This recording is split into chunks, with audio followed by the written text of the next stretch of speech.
चलिए अब अमेरिका से ही एक खबर और।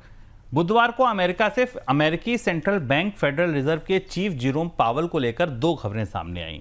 पहली खबर में कहा गया कि ट्रंप पावेल को पद से हटाने की योजना बना रहे हैं और दूसरी खबर में ट्रंप के हवाले से कहा गया कि पावेल को हटाना आसान नहीं है और ट्रंप उन्हें हटाने पर फिलहाल नहीं सोच रहे हैं।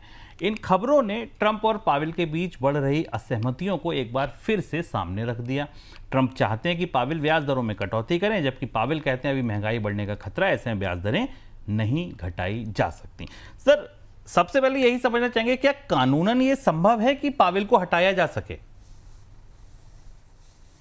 कानूनी तौर पर डोनाल्ड ट्रंप के पास पावेल को हटाने का कोई सीधा अधिकार नहीं है और अभी तक अमेरिका के इतिहास में कभी ऐसा नहीं हुआ कि फेड चेयर को या फेडरल रिजर्व के चेयरमैन को किसी राष्ट्रपति ने हटा दिया हो, जब तक कि कोई गंभीर आरोप नहीं है किसी कदाचार के, भ्रष्टाचार के। इसके अलावा और ऐसा कभी हुआ नहीं फेडरल रिजर्व के किसी चेयरमैन के साथ। तो ये प्रसंग अमेरिका के इतिहास में कभी नहीं रहा जब से फेडरल रिजर्व बना था 20वीं सदी की शुरुआत में, जब से बनना शुरू हुआ था।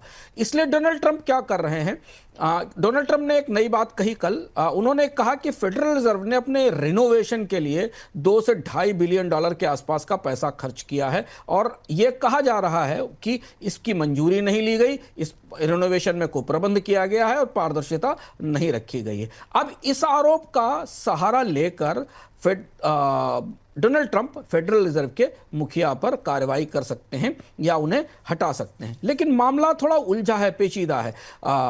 यह मामला कोर्ट तक जा सकता है, इस पर इसके तथ्य साबित करना अदालत में मुश्किल हो सकता है। तो सारी कोशिश ये दिखाने की है डोनाल्ड ट्रंप की कि वो धमका भी रहे हैं, वो इस बात की कोशिश में भी है कि कम से कम 1% ब्याज दरें कम कर दी जाएं।